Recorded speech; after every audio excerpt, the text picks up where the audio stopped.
Mwanamke kijana alitumia ngazi kupanda hadi dirishani mwemo mumewe bilionea bila yeye kujua, katika jaribio la kuona anachofanya kwenye simu yake. Usiku ulikuwa tulivu sana. Nyumba kubwa ilisimama kimya, taa chache zikimulika bustani. Mwanamke huyo aliitwa Amina. Alishika dirisha polepole ili lisitoe sauti. Moyo wake ulikuwa unapiga haraka. Ndani ya chumba, Juma alikuwa amekaa kwenye kiti karibu na meza. Alikuwa akiangalia simu yake kwa makini sana, kama mtu anayesoma jambo muhimu kuhusu biashara, uwekezaji au fedha za familia. Amina hakuweza kuona kila kitu vizuri, lakini aliona uso wake ukiwa mzito. Wakati mwingine Juma alikuwa akitabasamu kidogo, halafu anakuwa kimya tena. Kwa nini anaficha simu siku hizi? Amina alijiuliza moyoni. Miaka 2 iliyopita walikuwa na ndoa yenye furaha, lakini miezi ya karibuni Juma alikuwa akikaa muda mrefu kwenye simu yake usiku. Amina hakutaka kuamini kuwa kuna mwanamke mwingine, lakini moyo wake ulikuwa na maswali mengi. Akiwa nje ya dirisha, alijaribu kusogea karibu zaidi ili kusikia sauti. Ndipo Juma aliposema kwa sauti ya chini, "Kesho lazima tufanye uamuzi mkubwa kuhusu uwekezaji huu wa kifedha." Amina alishangaa. Hakuweza kuelewa kabisa Juma alikuwa anazungumza na nani, lakini kile alichosikia baada ya hapo kilianza kubadilisha kila kitu alichodhani kuhusu ndoa yake. Amina alibaki pale dirishani kwa dakika kadhaa. Hakuweza kusikia kila neno, lakini alijua Juma alikuwa akizungumza na mtu kwenye simu. "Sawa, hakikisha mpango wa uwekezaji uko salama," Juma alisema kwa sauti tulivu. Amina alikunja uso. Kwa nini mumewe azungumze siri usiku namna hii? Juma alikuwa mtu anayejulikana sana katika biashara. Alimiliki kampuni kadhaa za teknolojia na fedha nchini. Watu wengi walimuona kama mfano wa mafanikio, lakini ndani ya nyumba yao mambo yalikuwa tofauti. Siku za karibuni Juma alikuwa akiondoka mapema sana na kurudi usiku sana. Mara nyingi alikuwa na simu yake mkononi akizungumza na watu ambao Amina hakuwajua. Je, ana mpango mwingine ambao sijui? Amina alijiuliza. Ndani ya chumba, Juma alinyanyuka kutoka kwenye kiti na kuanza kutembea polepole. "Amina hapaswi kujua hili bado," alisema ghafla. Maneno hayo yalimgonga Amina kama radi. Moyo wake ulidunda zaidi. Kwa nini mume wake aseme hivyo? Ni jambo gani kubwa kiasi hicho ambalo mke wake hapaswi kujua? Amina alijaribu kusogea zaidi karibu na dirisha ili kusikia vizuri, lakini ghafla ngazi aliyokuwa amesimamia ilitikisika kidogo na sauti ndogo ilisikika. Ndani ya chumba, Juma alisimama ghafla. Aligeuka kuelekea dirishani. Amina aliganda pale pale. Alishika dirisha kwa nguvu, akihofia Juma angefungua na kumkuta hapo. Ndani ya chumba, Juma alikaribia dirisha polepole. Uso wake ulikuwa makini kama mtu anayehisi kuna kitu si cha kawaida. Amina alishusha pumzi polepole sana ili asisikike. Kwa sekundi chache, kila kitu kilikuwa kimya. Kisha Juma akasema tena kwenye simu yake, "Samahani, nimesikia sauti nje, lakini nadhani ni upepo tu." Amina alipumua tena taratibu, lakini sasa alihisi mchanganyiko wa hisia, hofu, hasira na huzuni. Kwa nini mume wake aseme wazi kuwa kuna mambo ambayo hataki ajue? Miaka 5 ya ndoa yao ilikuwa imejaa ndoto. Walikuwa wamejenga familia, biashara na maisha mazuri, lakini sasa Amina alihisi kama kuna ukuta usioonekana kati yao. Ndani ya chumba, Juma aliendelea kuzungumza. "Ndiyo, huu mradi mkubwa wa biashara lazima ubaki siri hadi wakati sahihi." Amina alishangaa zaidi. "Ni mradi gani huo? Na kwa nini unahitaji kufichwa hata kwa mke wake?" Wakati huo huo, mlango wa chumba ulifunguliwa ghafla.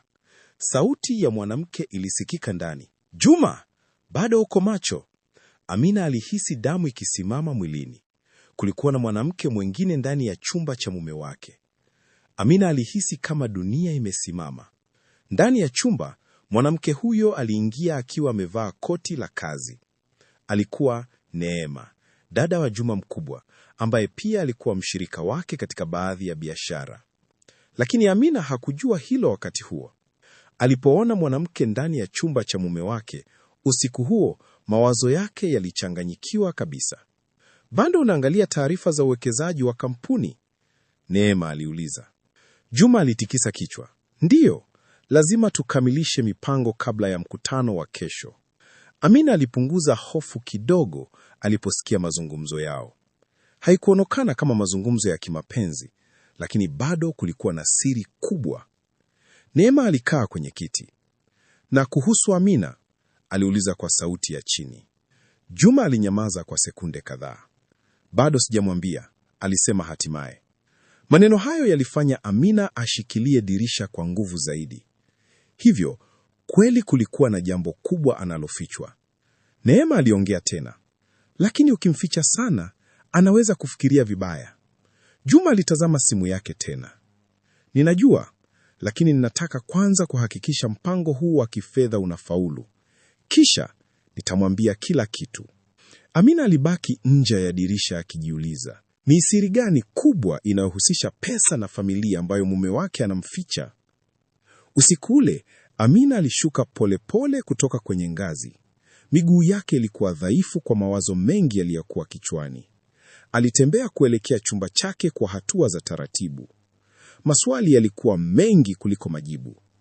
Kwa nini Juma anafanya mambo kwa siri? Kwa nini Neema yuko kwenye chumba chake usiku akizungumza kuhusu uwekezaji mkubwa wa fedha? Na kwa nini jina lake linatajwa kama mtu ambaye hapaswi kujua ukweli bado? Amina alikaa kitandani akitazama dari kwa muda mrefu.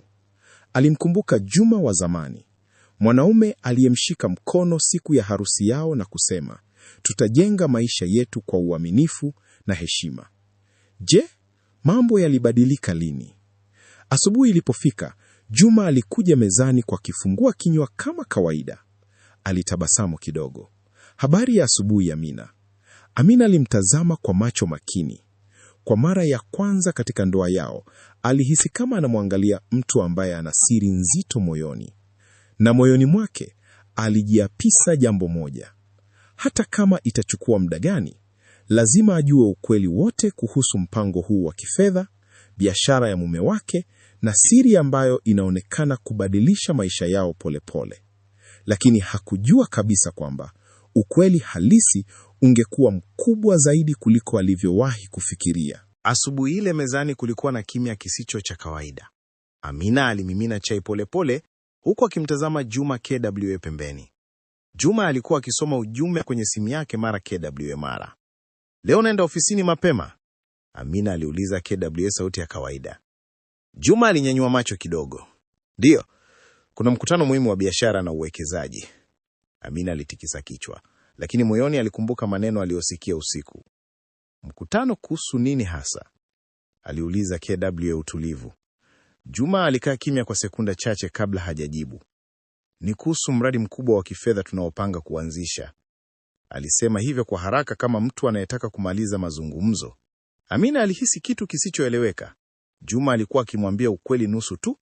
Baada ya kifungua kinywa, Juma aliondoka haraka. Gari lake lilitoka kwenye lango la nyumba bila hata kumtazama mara ya mwisho. Amina alibaki amesimama dirishani.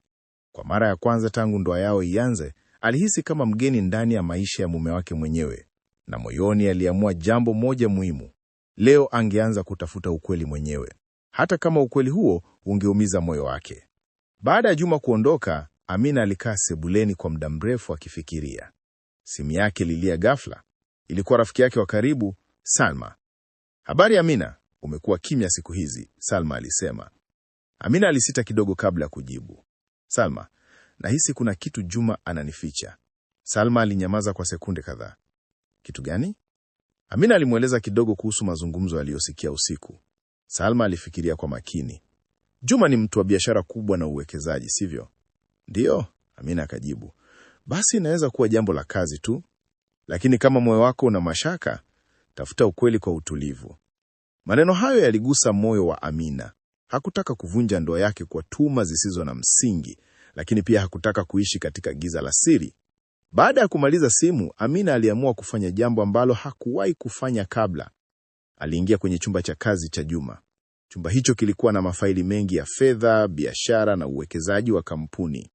Alifungua draw moja polepole. Ndani kulikuwa na faili lililoandikwa mradi wa familia. Amina alishtuka. Kwa nini mradi wa familia ufanye kwa shiriki kiasi hicho? Alifungua faili hilo polepole, na kile alichokiona kwenye ukurasa wa kwanza wa faili kilimfanya ashangae kabisa. Kwenye ukurasa wa kwanza wa faili kulikuwa na maneno machache tu: mpango wa kulinda mustakabali wa familia. Chini yake kulikuwa na jedwali kubwa la uwekezaji wa kifedha. Amina alitazama namba hizo kwa mshangao. Kulikuwa na kiasi kikubwa cha fedha kilichotengwa kwa miradi tofauti. Baadhi ya majina ya miradi yalikuwa ya ajabu kwake, lakini jina moja lilimvutia sana: mfuko wa elimu kwa watoto. Amina alikunja uso. Yeye na Juma bado hawakuwa na watoto. Kwa nini tayari kuna mpango mkubwa wa fedha kwa ajili ya watoto? Alipogeuza ukurasa mwingine, aliona majina kadhaa ya watu. Moja ya majina hayo ilikuwa Neema, mshauri wa kifedha. Hapo ndipo Amina alielewa kwa nini Neema alikuwa kwenye mazungumzo ya usiku. Lakini bado kulikuwa na jambo lingine alilomchanganya. Kwenye ukurasa wa mwisho kulikuwa na maneno yaliyoandikwa kwa mkono: lazima nimlinde Amina hata kama itanilazimu kuficha ukweli kwa muda. Amina alikaa kimya kwa muda mrefu. Kwa mara ya kwanza alihisi kuwa siri ya Juma inaweza kuwa si mbaya kama alivyodhani, lakini bado hakujua ukweli wote, na moyo wake bado ulikuwa na maswali mengi. Jioni ile Juma alirudi nyumbani akiwa amechoka sana. Amina alimkaribisha kwa tabasamu la kawaida, lakini ndani ya moyo wake alikuwa akimchunguza kwa makini. Leo mkutano ulikuwaje? Amina aliuliza. Juma alikaa kwenye sofa na kuvua koti lake.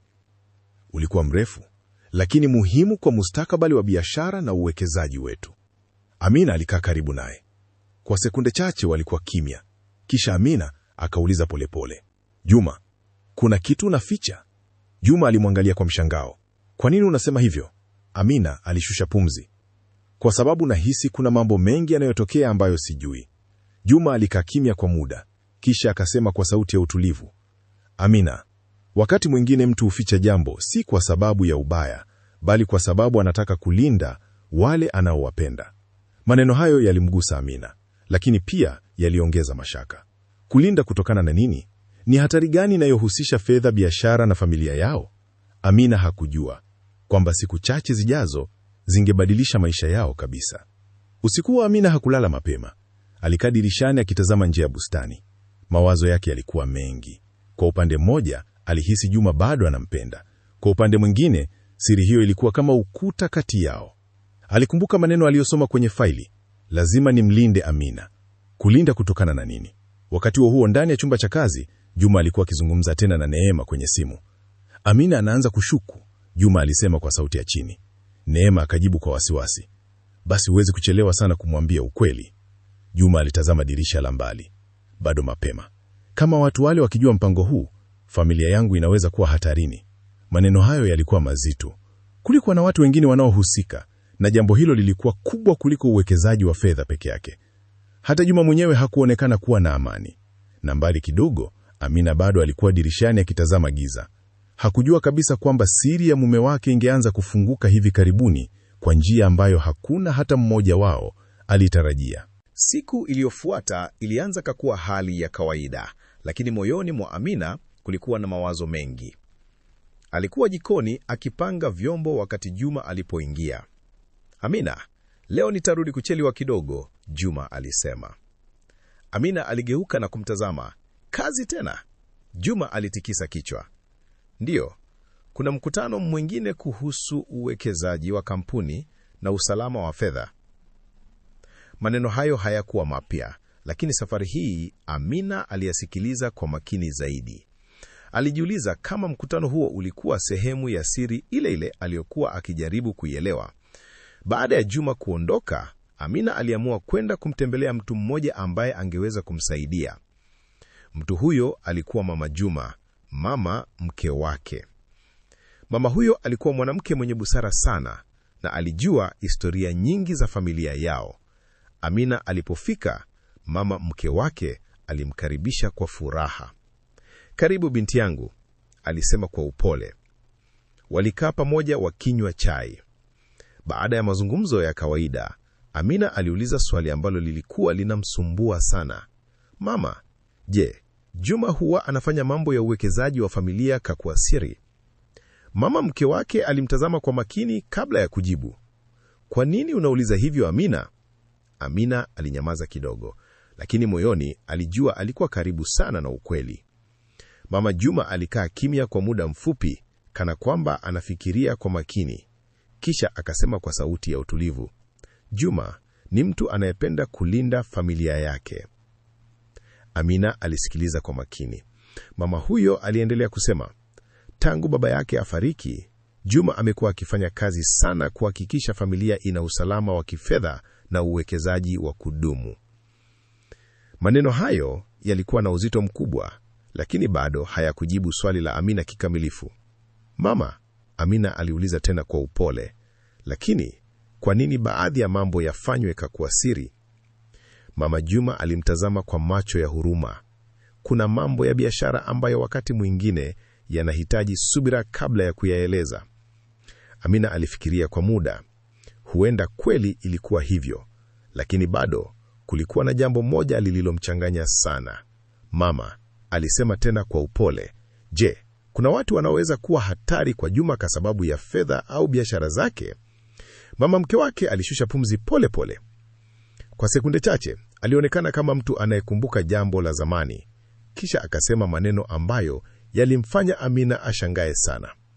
Ndiyo, kuna watu ambao hawafurahii mafanikio ya Juma. Maneno ya mama mke wake yalikaa akilini mwa Amina muda mrefu. Aliporudi nyumbani jioni, alihisi kama anaelewa kidogo zaidi, lakini bado hakujua kila kitu. Usiku ulipofika, Juma bado hajarudi. Amina alikaa sebuleni akitazama saa. Hatimaye mlango ulifunguliwa. Juma aliingia akiwa na uchovu usoni. Amina, samahani kwa kuchelewa, alisema. Amina alisimama na kumkaribia. Juma, nimekuwa nikifikiria sana siku hizi. Juma alimwangalia kwa makini. Kuhusu nini? Amina alinyamaza kidogo, lakini moyoni alijua alikuwa karibu sana na ukweli. Juma alikaa kimya kwenye sofa pole pole. Alionekana kama mtu anayejua mazungumzo hayo yangefika siku moja. Juma alisema kwa sauti tulivu, Amina, kuna mambo ninayofanya sasa ambayo yatahakikisha familia yetu iko salama miaka mingi ijayo. Amina alimtazama moja kwa moja machoni. Lakini kwa nini nisijue mambo hayo? Juma alikaa kimya. Kwa mara ya kwanza alionekana kama mtu anayepambana na uamuzi mgumu sana. Kimya kilitawala sebuleni kwa dakika kadhaa. Hatimaye Juma alisema maneno ambayo yalimfanya Amina ashangae sana. Amina, kuna watu wanajaribu kuharibu baadhi ya miradi ya biashara na uwekezaji wangu. Amina alishangaa. Kwa nini? Juma alijibu kwa utulivu, kwa sababu mafanikio makubwa ya kifedha mara nyingi huleta wivu. Maneno hayo yalikuwa ya kweli. Juma alikuwa mmoja wa wafanyabiashara waliokuwa wakikua haraka nchini. Amina alianza kuelewa kwa nini mambo mengine yalifanywa kwa siri. Lakini bado kulikuwa na swali moja kubwa. Kama kuna hatari, Amina alisema polepole, kwa nini hunielezi ili tukabiliane nayo pamoja? Juma alimwangalia kwa upole. Kwa muda mrefu hakuwa amemuona mke wake kwa macho yale ya huruma. Kwa sababu sitaki uishi kwa hofu, alisema. Maneno hayo yalimgusa Amina sana, lakini pia yalifanya ajue jambo moja. Juma alikuwa anabeba mzigo mkubwa peke yake, na hilo halikuwa sawa katika ndoa. Usiku huo mazungumzo yao yaliendelea kwa muda mrefu. Kwa mara ya kwanza baada ya miezi kadhaa walizungumza kwa uwazi kidogo zaidi. Amina alisema kwa sauti ya utulivu, Juma, mimi ni mke wako, tunapaswa kushirikiana kila jambo. Juma alinyamaza kwa muda, kisha akasema, una haki kusema hivyo. Alishusha pumzi polepole kabla ya kuendelea. Kuna mradi mkubwa wa kifedha na uwekezaji wa familia ninaouandaa. Kama utafanikiwa, utabadilisha maisha yetu na ya watu wengi. Amina alimsikiliza kwa makini, lakini Juma bado hakuwa amesema kila kitu. Kulikuwa na sehemu ya siri ambayo bado alikuwa anailinda, na Amina aliweza kuhisi hilo. Lakini safari hii hakumkandamiza kwa maswali mengi. Badala yake alisema kwa utulivu, "Ninaamini siku moja utanieleza ukweli wote." Juma alimwangalia kwa macho ya shukrani, lakini moyoni mwake alijua jambo moja: ukweli wote ungejitokeza mapema zaidi kuliko alivyopanga, kwa sababu watu waliokuwa wakipinga uwekezaji wake mkubwa wa kifedha walikuwa tayari wameanza kuchukua hatua, na hatari hiyo ingeikaribia familia yake hivi karibuni. Siku chache zilipita, utulivu wa juu, lakini moyoni mwa Amina bado kulikuwa na mawazo mengi. Juma alikuwa akiondoka mapema kila siku kwenda kwenye mikutano ya biashara na uwekezaji. Lakini safari hii Amina alianza kuona mabadiliko kidogo. Juma alianza kutumia muda zaidi nyumbani jioni. Wakati mwingi walikaa pamoja wakinywa chai na kuzungumza kuhusu maisha yao ya zamani. Usiku mmoja Amina aliuliza kwa utulivu, "Unakumbuka tulipoanza maisha yetu?" Juma alitabasamu kidogo. "Nilikuwa sina chochote zaidi ya ndoto na mpango wa kuwekeza fedha kidogo kidogo." Amina akacheka. "Na sasa una kampuni kubwa." Juma alimtazama kwa upole. "Lakini bado jambo muhimu zaidi kwangu ni familia." Maneno hayo yalikuwa ya dhati, lakini ghafla simu ya Juma ililia. Alipotazama jina lililoonekana kwenye simu, uso wake ulibadilika. Amina aligundua hilo mara moja. Juma alisimama haraka. "Samahani Amina, lazima nipokee hii." Alienda nje ya chumba kuzungumza. Amina alibaki pale sebuleni akiwa na hisia ile ile aliyokuwa nayo siku ya kwanza. Kulikuwa na jambo kubwa ambalo bado halijafunguka. Juma aliporudi ndani alikuwa kimya zaidi kuliko kawaida. Amina alimwangalia kwa makini. "Kuna shida?" aliuliza. Juma alikaa kwenye sofa polepole. "Kuna mtu anajaribu kuingilia mradi wetu wa uwekezaji wa kifedha." Amina alikunja uso. "Mtu gani?" Juma alitikisa kichwa kidogo. "Bado hatujajua kabisa, lakini kuna watu wanaotaka mradi huu usifanikiwe." Amina alihisi wasiwasi. "Na kama wakifaulu?" Juma alitazama chini kwa sekunde chache. "Tunaweza kupoteza fedha nyingi na hata kampuni." Maneno hayo yalikuwa mazito. Amina alikaa karibu naye. "Juma, kwa nini hukuniambia mapema?" Juma alimwangalia kwa macho ya uchovu. "Kwa sababu sitaki uogope." Lakini Amina alishika mkono wake kwa nguvu kidogo. "Kuogopa si tatizo, kuachwa gizani ndilo tatizo." Maneno hayo yalimgusa Juma sana. Kwa mara ya kwanza alianza kufikiria kumwambia Amina ukweli zaidi. Siku iliyofuata Amina alipokea ujumbe wa simu kutoka kwa Neema. "Naomba tuonane leo." Ujumbe ulisema. Walikutana kwenye mgahawa mdogo tulivu. Neema alionekana mwenye mawazo mengi. "Amina, kuna jambo nataka ujue," alisema. Amina alimsikiliza kwa makini. Mradi ambao Juma anaufanya si uwekezaji wa kawaida wa biashara. Amina alihisi moyo wake ukipiga haraka. "Una maana gani?" Neema aliweka mikono yake mezani. "Ni mfuko mkubwa wa uwekezaji wa kifedha kwa familia na jamii. Juma anataka kusaidia watu wengi kupata elimu na biashara." Amina alishangaa. "Kwa nini basi iwe siri?" Neema alijibu kwa sauti ya utulivu. "Kwa sababu kuna wafanyabiashara wengine wanaotaka kuchukua wazo hilo au kuliharibu." Amina alianza kuelewa kidogo zaidi. Lakini swali moja bado lilikuwa akilini mwake. "Je, Juma yuko salama?" Neema alinyamaza kwa sekunde chache.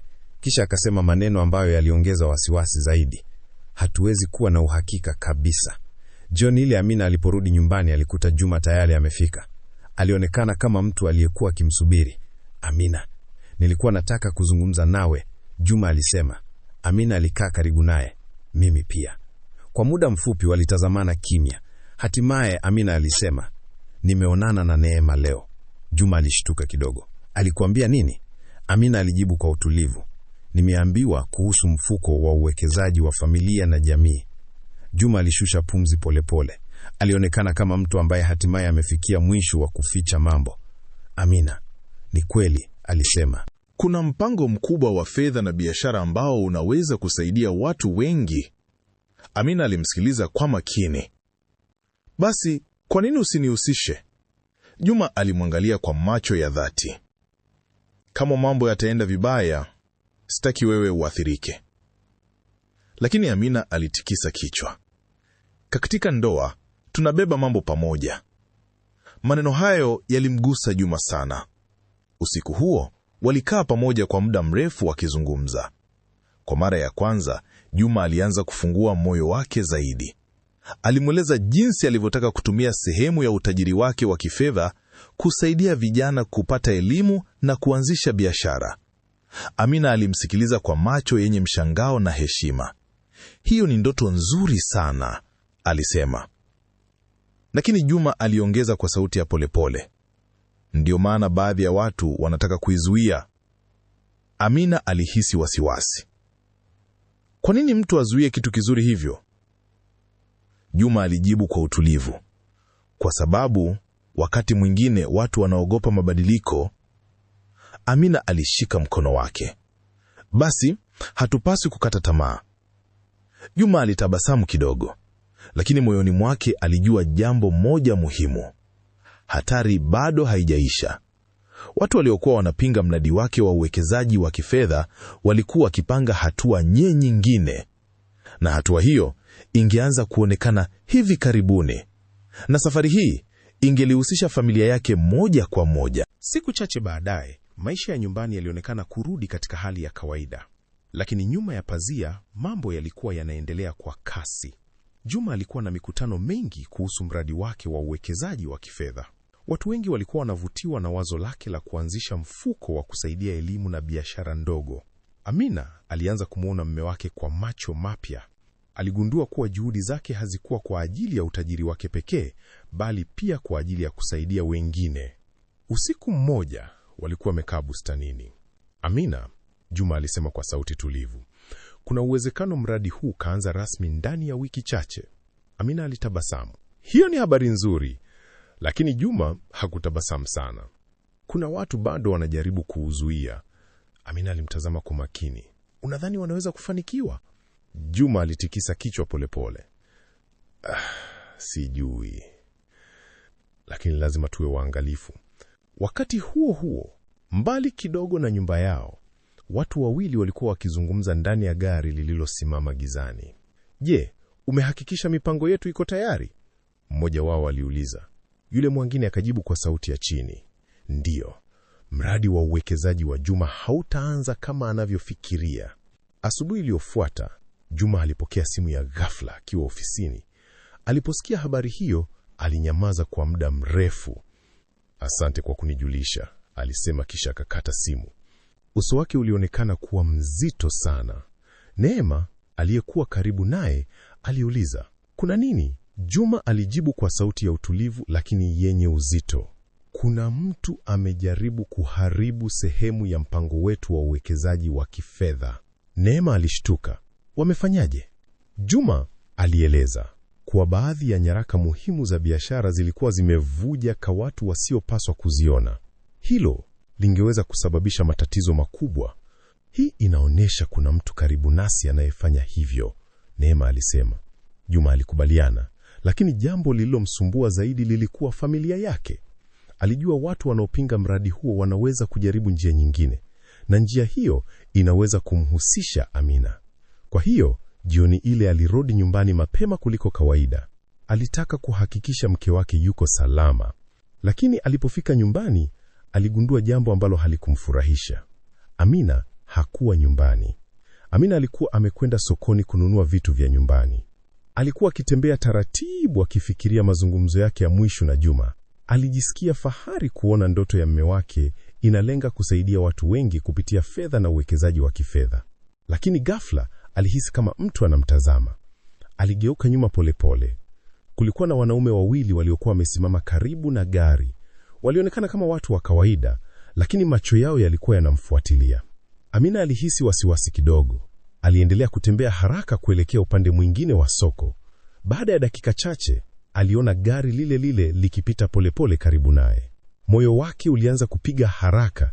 Je, ilikuwa bahati mbaya tu au kweli kuna mtu alikuwa akimfuatilia? Aliamua kurudi nyumbani haraka. Lakini wakati huo huo, ndani ya gari, mmoja wale wanaume alisema, huyo ndiye mke wa Juma. Mwingine akatikisa kichwa. Ndiyo. Tukimshinikiza vizuri, mradi wa uwekezaji wake mkubwa utaanguka. Jioni ile Amina alipofika nyumbani, alimkuta Juma amesimama sebuleni akionekana na wasiwasi. Amina, ulikuwa wapi? Aliuliza haraka. Amina alishangaa. Nilikuwa sokoni tu, Juma alishusha pumzi kidogo. Kuna jambo limetokea ofisini leo, alisema. Amina alikaa karibu naye. Jambo gani? Juma alieleza kuhusu nyaraka zilizovuja. Amina alisikiliza kwa makini. Kisha akasema kwa sauti ya polepole, Juma, nahisi kama kuna watu walikuwa wakinifuatilia sokoni. Maneno hayo yalifanya Juma anyamaze ghafla. Una uhakika? Amina alitikisa kichwa. Sina uhakika kabisa, lakini ilinifanya nihisi vibaya. Juma alishika mkono wake kwa nguvu kidogo. Sasa alijua hali ilikuwa mbaya zaidi kuliko alivyodhani. Watu waliokuwa wanapinga mradi wake wa kifedha walikuwa wameanza kumkaribia familia yake, na hilo lilimaanisha jambo moja. Mapambano yalikuwa yanaanza rasmi. Usiku huo Juma hakulala mapema. Alikuwa kwenye chumba chake cha kazi akizungumza na Neema kwenye simu. Hatuwezi kupuuza hili tena, alisema kwa sauti ya chini. Neema alikubaliana. Kama wameanza kumfuatilia Amina, basi wamevuka mipaka. Juma alinyamaza kwa muda, kisha akasema, tutalinda familia yetu, na pia tutahakikisha mfuko huu wa uwekezaji wa kifedha unaanza kama tulivyopanga. Neema aliuliza, una mpango gani? Juma alijibu kwa utulivu, tutafanya mkutano mkubwa wa hadhara. Tutatangaza mradi wote wazi. Neema alishangaa. Hiyo inaweza kuwakasirisha zaidi. Juma alitabasamu kidogo, lakini pia itawafanya washindwe kuuzuia. Wakati huo huo, Amina alikuwa chumbani akifikiria tukio la soko. Alijua jambo moja sasa. Maisha yao yalikuwa yamebadilika. Na safari ya mume wake ya biashara, fedha na uwekezaji wa kusaidia jamii ilikuwa imeanza kuleta changamoto kubwa. Lakini hakujua kabisa kwamba tukio kubwa zaidi lilikuwa bado linakuja. Na tukio hilo lingebadilisha kila kitu. Siku ya mkutano mkubwa ilifika hatimaye. Ukumbi ulikuwa umejaa watu mbalimbali, wafanyi biashara, viongozi wa jamii na vijana waliotaka kujifunza kuhusu biashara, uwekezaji na usalama wa kifedha. Amina alikuwa amekaa safu ya mbele. Moyoni mwake kulikuwa na mchanganyiko wa fahari na wasiwasi. Juma alipanda jukwaani kwa utulivu. Alitazama watu waliokaa mbele yake kisha akaanza kusema, miaka mingi iliyopita nilianza biashara nikiwa na ndoto moja tu, kuhakikisha familia yangu ina maisha bora. Ukumbi ulikuwa kimya kabisa. Juma aliendelea, lakini baadaye niligundua kuwa mafanikio ya kweli si kujitajirisha peke yako, bali kusaidia wengine pia. Kisha akaonyesha mpango wake, mfuko mkubwa wa uwekezaji wa kifedha kwa elimu na biashara ndogo. Watu wengi ukumbini walishangaa na kufurahishwa, lakini nyuma ya ukumbi kulikuwa na watu wawili waliokuwa wakitazama kwa macho makali. Walikuwa wale waliokuwa wakimfuatilia Amina sokoni. Mmoja wao alisema kwa sauti ya chini, leo ndiyo siku ya mwisho ya ndoto yake. Baada ya Juma kumaliza kuelezea mpango wake, watu wengi walipiga makofi kwa nguvu. Lakini ghafla mtu mmoja alisimama kutoka nyuma ya ukumbi. Alikuwa mfanyabiashara aliyekuwa akijulikana sana. Jina lake lilikuwa Bwana Karanja. Aliongea kwa sauti kubwa, mpango huu si wa kweli. Hii ni hatari kwa biashara na uwekezaji wa wengine. Ukumbi ulianza kunongona. Juma alimtazama kwa utulivu. Karanja, unaweza kueleza tatizo lako? Karanja alicheka kidogo. Kama watu wengi wataanza kusaidiwa kuanzisha biashara, sisi wafanyabiashara wakubwa tutapoteza faida. Maneno hayo yaliwashangaza watu wengi. Juma alijibu kwa utulivu, biashara ya kweli haipaswi kujengwa juu ya kuwazuia wengine kukua. Ukumbi ulipiga makofi tena, lakini Karanja hakufurahishwa. Alimwangalia Juma kwa macho ya hasira. Utaona matokeo ya hili. Kisha akaondoka ukumbini. Amina aliyekuwa amekaa mbele alihisi moyo wake kupiga haraka. Sasa alijua ni nani aliyekuwa akipinga mradi wa Juma, na alihisi kuwa mapambano bado hayajaisha. Baada ya mkutano kumalizika, watu wengi walimkaribia Juma kumpongeza. Vijana wengi walikuwa na matumaini makubwa kuhusu mfuko wa uwekezaji wa kifedha na biashara ndogo. Amina alisimama karibu yake akiwa na tabasamu la fahari. Umefanya jambo kubwa sana leo, alimwambia. Juma alitabasamu kwa uchovu. Lakini safari bado ni ndefu. Wakati huo huo Neema aliwakaribia. Habari njema, alisema. Wawekezaji kadhaa wamekubali kuunga mkono mfuko huu. Juma alishusha pumzi ya nafuu. Hilo lilimaanisha mradi huo ulikuwa umeanza rasmi. Lakini ghafla simu ya Neema ililia. Aliposoma ujumbe wake, uso wake ulibadilika. Kuna nini? Amina aliuliza. Neema alisema kwa sauti ya polepole, kuna taarifa kwamba Karanja anajaribu kuanzisha kesi dhidi ya mradi huu. Juma alitikisa kichwa. Nilitarajia, lakini aliongeza kwa utulivu. Wakati watu wengi wanaunga mkono jambo jema, si rahisi kulizuia. Wiki chache zilipita. Licha ya changamoto nyingi, mfuko wa uwekezaji wa kifedha ulianza kufanya kazi rasmi. Vijana kadhaa walipokea msaada wa kuanzisha biashara zao. Baadhi walipata ufadhili wa elimu. Amina alitembelea moja ya miradi hiyo siku moja. Aliona vijana wakijifunza kuhusu biashara na fedha. Mmoja wao alimwambia, kama si msaada huu nisingeweza kuanza duka langu. Maneno hayo yalimgusa sana Amina. Aliporudi nyumbani jioni, alimkuta Juma bustanini. Niliona matokeo ya kazi yako leo, alisema. Juma alimtazama kwa upole. Ni kazi yetu, akasema. Amina alitabasamu. Kwa mara ya kwanza tangu hadithi hii ianze, moyo wake ulikuwa na amani. Siri iliyokuwa inamtesa hapo mwanzo sasa ilikuwa imegeuka kuwa jambo la kujivunia. Na aligundua kitu muhimu sana.